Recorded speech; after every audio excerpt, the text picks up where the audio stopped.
హరి ఓం. అందరికీ నమస్కారం అండి. Welcome to my channel.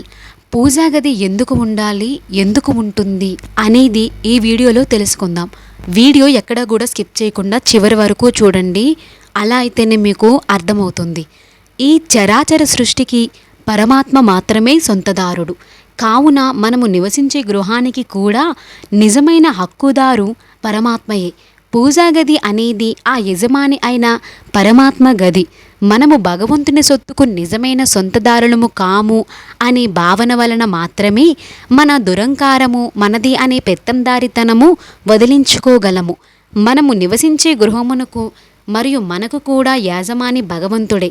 మనము కేవలము ఆయన గృహానికి నియమించబడ్డ నిమిత్త మాత్రమైన సేవకులము అన్న సరైన భావన కలిగి ఉండటము ఉత్తమము. ఈ విధముగా భావించి వీలు కానిచో భగవంతుడిని మన గృహానికి విచ్చేసిన ముఖ్య అతిథిగా భావించి ఆయన సంతోషముగా ఉండడానికి పూజా గదిని కానీ దైవపీఠమును కానీ వసతిగా కల్పించాలి. అన్ని వేళలా ఆ ప్రదేశము శుభ్రంగా మరియు అలంకారయుక్తంగా ఉండేలా చూడాలి. ఒక ఉన్నతాధికారి మన ఇంటికి వస్తుంటే వారికి చేసే సౌకర్యాల కన్నా ఎక్కువగానే ఉండేలా చూడాలి పరమాత్మ యొక్క గది. పరమాత్మ సర్వవ్యాపి. ఈ విషయము గుర్తించుకోవడానికి, ఆయన మన ఇంట్లో మనతో ఉండడానికి మనము పూజా గదులను కలిగి ఉండాలి.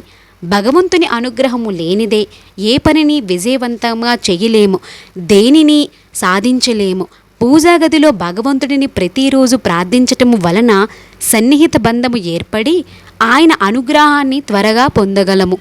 ఇంటిలోని ప్రతి గదికి ఒక ప్రత్యేకమైన పనికి నిర్దేశింపబడి ఉంటుంది. ఆయా గదులు ఆయా నిర్దేశింపబడిన పనులకు అనుకూలముగా కలిగి ఉండేలాగా అమర్చి ఉంటాయి. అదే విధముగా ధ్యానానికి, పూజకు, ప్రార్థనకు కూడా అనుకూలమైన వాతావరణం కలిగినటువంటి పూజా గది మనకు అవసరము. పవిత్రమైన ఆలోచనలు, శబ్ద తరంగాలు ఆ ప్రదేశంలో వ్యాపించి అక్కడకు వచ్చిన వారి మనసుల్ని ప్రభావితము చేస్తాయి. మనము అలసిపోయినప్పుడు లేక కలత చెందినప్పుడు కేవలము ప్రార్థనా గదిలో కొద్దిసేపు కళ్ళు మూసుకొని కూర్చుంటే కూడా చాలు, ప్రశాంతత, ఉత్సాహము, ఆధ్యాత్మిక ఎదుగుదల పొందగలము. ఇది పూజా గది యొక్క విశిష్టత. నేను ఏ విధంగా ఎక్స్ప్లెయిన్ చేశానో నాకు కామెంట్ అయితే తప్పకుండా చేయండి. వీడియో నచ్చితే ఒక లైక్ చేయండి, షేర్ చేయండి, నా ఛానల్ని సబ్స్క్రైబ్ కూడా చేసుకోండి.